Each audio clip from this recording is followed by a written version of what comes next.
के अंदर समाहित है। शिक्षा में आमूलचूल क्रांति ये डिजिटल माध्यम से आने वाली है। स्वास्थ्य सेवाओं में आमूलचूल क्रांति डिजिटल से आने वाली है। कृषि जीवन में भी बहुत बड़ा बदलाव डिजिटल से आने वाला है। एक नया विश्व तैयार हो रहा है। भारत उसे आगे बढ़ाने के लिए, और मैं साफ देख रहा हूं दोस्तों, ये डेकेड मानव जात के लिए टेकेड का समय है, टेक्नोलॉजी का डेकेड है। भारत के लिए तो ये टेकेड जिसका मन टेक्नोलॉजी से जुड़ा हुआ है, आईटी की दुनिया में भारत ने अपना एक लोहा बनवा लिया है, तो ये टेकेड का सामर्थ्य भारत के प्रयास है। हमारा अटल इनोवेशन मिशन, हमारे इंक्यूबेशन सेंटर, हमारे स्टार्टअप एक नया पूरा क्षेत्र का विकास कर रहे हैं। युवा पीढ़ी के लिए नए अवसर लेकर के आ रहे हैं। स्पेस मिशन की बात हो, हमारा डीप ओशन मिशन की बात हो, समुद्र की गहराई में जाना हो या हमें आसमान को छूना हो, ये नए क्षेत्र हैं जिसको लेकर के हम आगे बढ़ रहे हैं। मेरे प्यारे देशवासियों, हम इस बात को न भूलें, और भारत ने सदियों से देखा हुआ है, जैसे देश में कुछ नमूना रूप कामों की जरूरत होती है, कुछ बड़ी बड़ी ऊंचाइयों की जरूरत होती है, लेकिन साथ साथ धरातल पर मजबूती बहुत आवश्यक होती है। भारत की आर्थिक विकास की संभावनाएं धरातल की मजबूती से जुड़ी हुई है, और इसलिए हमारे छोटे किसान, उनका सामर्थ्य, हमारे छोटे उद्यमी, उनका सामर्थ्य, हमारे लघु उद्योग, कुटीर उद्योग, सूक्ष्म उद्योग, रेहड़ी पटरी वाले लोग, घरों में काम करने वाले लोग, ऑटो रिक्शा चलाने वाले लोग, बस सेवाएं देने वाले लोग, ये समाज का जो सबसे बड़ा तबका है, इसका सामर्थ्यवान होना भारत के सामर्थ्य की गारंटी है। और इसलिए हमारे आर्थिक विकास की ये जो मूलभूत जमीनी ताकत है, उस ताकत को सर्वाधिक बल देने की दिशा में हमारा प्रयास चल रहा है। मेरे प्यारे देशवासियों, हमारे पास 75 साल का अनुभव है। हमने 75 साल में कई सारी सिद्धियां भी प्राप्त की हैं। हमने 75 साल के अनुभव में नए सपने भी संजोए हैं, नए संकल्प भी लिए हैं। लेकिन अमृतकाल के लिए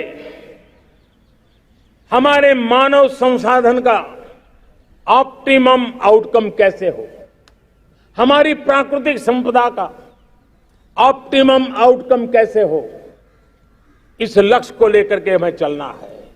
और तब मैं पिछले कुछ सालों से अनुभव से कहना चाहता हूं, आपने देखा होगा, आज अदालत के अंदर देखिए, हमारी वकील के क्षेत्र में काम करने वाले हमारी नारी शक्ति किस ताकत के साथ नजर आ रही है। आप ग्रामीण क्षेत्र में जनप्रतिनिधि के रूप में देखिए, हमारी नारी शक्ति किस मिजाज से, समर्पित भाव से अपनी गांवों की समस्याओं को सुलझाने में लगी हुई है।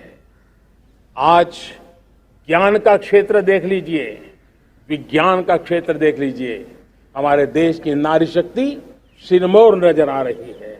आज हम पुलिस में देखें, हमारी नारी शक्ति लोगों की सुरक्षा की जिम्मेवारी उठा रही है। हम जीवन के हर क्षेत्र में देखें, खेलकूद का मैदान देखें या युद्ध की भूमि देखें, भारत की नारी शक्ति एक नए सामर्थ्य, नए विश्वास के साथ आगे आ रही है। मैं इसको भारत की 75 साल की जो यात्रा में जो योगदान है, उसमें अब कई गुना योगदान आने वाले 25 साल में मैं मेरी नारी शक्ति का देख रहा हूं, मेरी माताओं, बहनों का, मेरी बेटियों का देख रहा हूं। और इसलिए ये सारे हिसाब किताब से ऊपर है, सारे आपके पैरामीटर से अतिरिक्त है। हम इस पर जितना ध्यान देंगे, हम जितने ज्यादा अवसर हमारी बेटियों को देंगे, जितनी सुविधाएं हमारी बेटियों के लिए केंद्रित करेंगे, आप देखना वो हमें बहुत कुछ लौटा करके देगी। वो देश को इस ऊंचाई पर ले जाएगी। इस अमृत काल में जो सपने पूरे करने में जो मेहनत लगने वाली है, अगर हमारी नारी शक्ति की मेहनत जुड़ जाएगी, व्यापक रूप से जुड़ जाएगी, तो हमारी मेहनत कम होगी, हमारा समय सीमा भी कम हो जाएगी, हमारे सपने और तेजस्वी होंगे और ओजस्वी होंगे और दैदीप्यमान होंगे। और इसलिए आइए साथियों, हम जिम्मेवारियों को लेकर आगे बढ़े। मैं आज भारत के संविधान के निर्माताओं का भी धन्यवाद करना चाहता हूं कि उन्होंने जो हमें फेडरल स्ट्रक्चर दिया है, उसके स्पिरिट को बनाते हुए, उसकी भावनाओं का आदर करते हुए हम कंधे से कंधा मिला करके इस अमृत काल में चलेंगे तो सपने साकार होकर के रहेंगे। कार्यक्रम भिन्न हो सकते हैं, कार्यशैली भिन्न हो सकती है, लेकिन संकल्प भिन्न नहीं हो सकते। राष्ट्र के लिए सपने भिन्न नहीं हो सकते। आइए हम एक ऐसे युग के अंदर आगे बढ़े। मुझे याद है जब मैं गुजरात का मुख्यमंत्री था, केंद्र में हमारे विचार की सरकार नहीं थी, लेकिन मेरे गुजरात में हर जगह पे मैं एक ही मंत्र लेके चलता था कि भारत के विकास के लिए गुजरात का विकास, भारत का विकास हम कहीं पर भी हो, हम सबके मन मस्तिष्क में रहना चाहिए। हमारे देश के कई राज्य हैं जिन्होंने देश को आगे बढ़ाने में बहुत भूमिका अदा की है, नेतृत्व किया है, कई क्षेत्रों में उदाहरण काम किए हैं। ये हमारे फेडरलिज्म को ताकत देते हैं। लेकिन आज समय की मांग है कि हमें कोऑपरेटिव फेडरलिज्म के साथ साथ कोऑपरेटिव कॉम्पिटिटिव फेडरलिज्म की जरूरत है। हमें विकास की स्पर्धा की जरूरत है। हर राज्य को लगना चाहिए वो राज्य आगे निकल गया, मैं इतनी मेहनत करूंगा, मैं आगे निकल जाऊंगा। उसने ये 10 अच्छे काम किए हैं, मैं 15 अच्छे काम करके दिखाऊंगा। उसने 3 साल में पूरा किया है, मैं 2 साल में करके दिखाऊंगा। हमारे राज्यों के बीच में, हमारी सर्विस सरकार की सभी इकाइयों के बीच में वो स्पर्धा का वातावरण चाहिए जो हमें विकास की नई ऊंचाइयों पर ले जाने के लिए प्रयास करे। मेरे प्यारे देशवासियों, इस 25 वर्ष का अमृत काल के लिए जब हम चर्चा करते हैं, तब मैं जानता हूं चुनौतियां अनेक हैं, मर्यादाएं अनेक हैं, मुसीबतें भी हैं, बहुत कुछ है। हम इसको कम नहीं आंकते हैं, रास्ते खोजते हैं, लगातार कोशिश कर रहे हैं। लेकिन 2 विषयों को तो मैं यहां आज चर्चा करना चाहता हूं। चर्चा अनेक विषयों पर हो सकती है, लेकिन मैं अभी समय की सीमा के कारण 2 विषयों पर चर्चा करता हूं।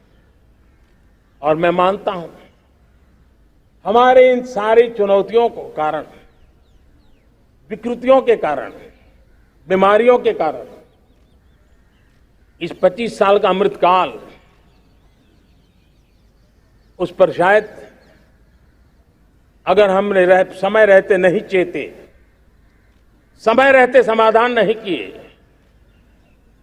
तो वो ये विकराल रूप ले सकते हैं। और इसलिए मैं सबकी चर्चा न करते हुए 2 पर जरूर चर्चा करना चाहता हूं। एक है भ्रष्टाचार, दूसरा है भाई भतीजावाद, परिवारवाद। भारत जैसे लोकतंत्र में जहां लोग गरीबी से जूझ रहे हैं, जब एक तरफ से देखते हैं, एक तरफ वो लोग हैं जिनके पास रहने के लिए जगह नहीं है, दूसरी पार वो तरह लोग हैं जिनको अपना चोरी किया हुआ माल रखने के लिए जगह नहीं है। ये स्थिति अच्छी नहीं है। और इसलिए हमें भ्रष्टाचार के खिलाफ पूरी ताकत से लड़ रहा है। पिछले 8 वर्षों में डायरेक्ट बेनिफिट ट्रांसफर के द्वारा आधार, मोबाइल, इन सारे आधुनिक व्यवस्थाओं का उपयोग करते हुए 2 लाख करोड़ रुपए जो गलत हाथों में जाते थे,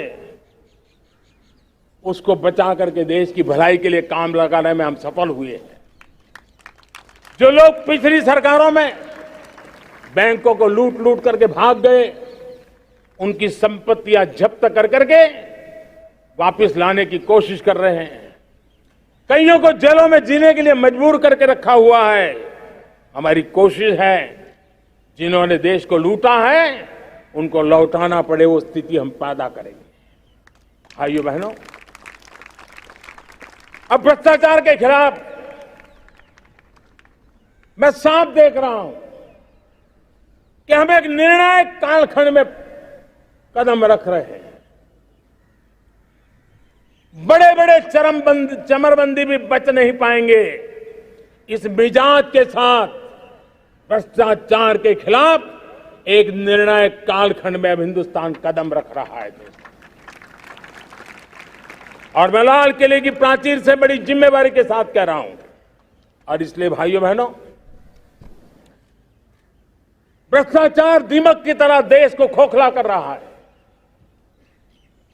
मुझे इसके खिलाफ लड़ाई लड़नी है, लड़ाई को तेज करना है, निर्णायक मोड़ पे लेकर के ही जाना है। तब मेरे 130 करोड़ देशवासी, आप मुझे आशीर्वाद दीजिए, आप मेरा साथ दीजिए। मैं आज आपसे साथ मांगने आया, आपका सहयोग मांगने आया हूं, ताकि मैं इस लड़ाई को लड़ पाऊं, इस लड़ाई को देश जीत पाए और सामान्य नागरिक की जिंदगी भ्रष्टाचार ने तबाह करके रखी हुई है। मैं मेरे इन सामान्य नागरिक की जिंदगी को फिर से शान बान शान के लिए जीने के लिए रास्ता बनाना चाहता हूं। और इसलिए मेरे प्यारे देशवासियों,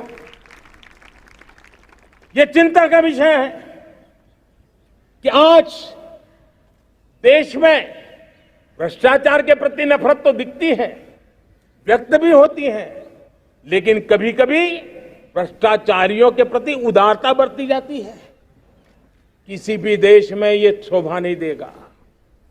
और कई लोग तो इतनी बेशर्मी तक चले जाते हैं कि कोर्ट में सजा हो चुकी हो, भ्रष्टाचारी सिद्ध हो चुका हो, जेल जाना तय हो चुका हो, जेल गुजार रहे हो, उसके बावजूद भी उनका महिमा मंडन करने में लगे रहते हैं, उनकी शान शौकत में लगे रहते हैं, उनकी प्रतिष्ठा बनाने में लगे रहते हैं।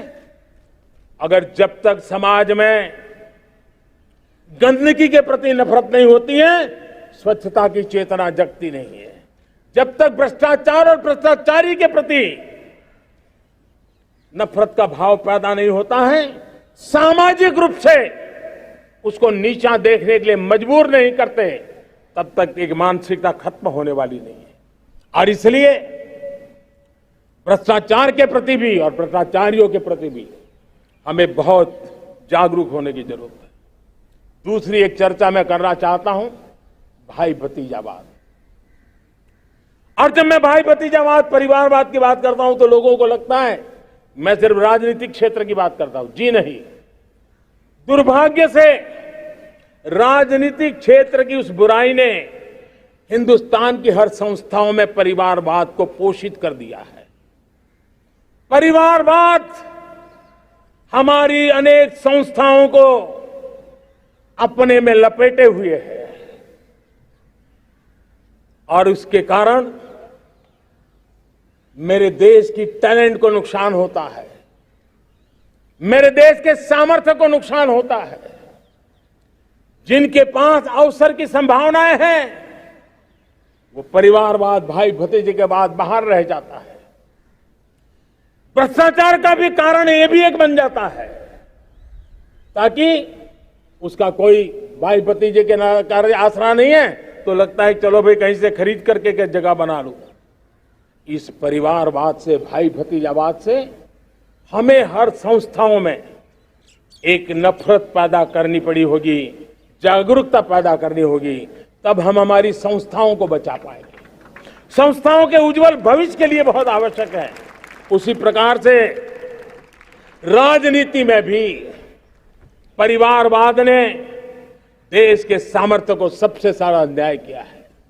परिवारवादी राजनीति परिवार की भलाई के लिए होती है, उसको देश की भलाई से कोई लेना देना नहीं होता है। और इसलिए लाल किले की प्राचीर से तिरंगे झंडे के आन बान शान के नीचे भारत के संविधान का स्मरण करते हुए मैं देशवासियों को खुले मन से कहना चाहता हूं, आइए हिंदुस्तान के राजनीति के शुद्धिकरण के लिए भी, हिंदुस्तान की सभी संस्थाओं के शुद्धिकरण के लिए भी हमें देश को इस परिवारवादी मानसिकता से मुक्ति दिला करके योग्यता के आधार पर देश को आगे ले जाने की ओर बढ़ना होगा। यह अनिवार्यता है, वरना हर किसी का मन कुंठित रहता है कि मैं उसके लिए योग्य था, मुझे नहीं मिला क्योंकि मेरा कोई चाचा मामा पिता दादा दादी नाना नानी कोई वहां थे नहीं। ये मनस्थिति किसी भी देश के लिए अच्छी नहीं। मेरे देश के नौजवानों, मैं आपके उज्जवल भविष्य के लिए, आपके सपनों के लिए, मैं भाई भतीजावाद के खिलाफ लड़ाई में आपका साथ चाहता हूं। परिवारवादी राजनीति के खिलाफ लड़ाई में मैं आपका साथ चाहता हूं। ये संवैधानिक जिम्मेवारी मानता हूं मैं, ये लोकतंत्र की जिम्मेवारी मानता हूं मैं। ये लाल किले के प्राचीन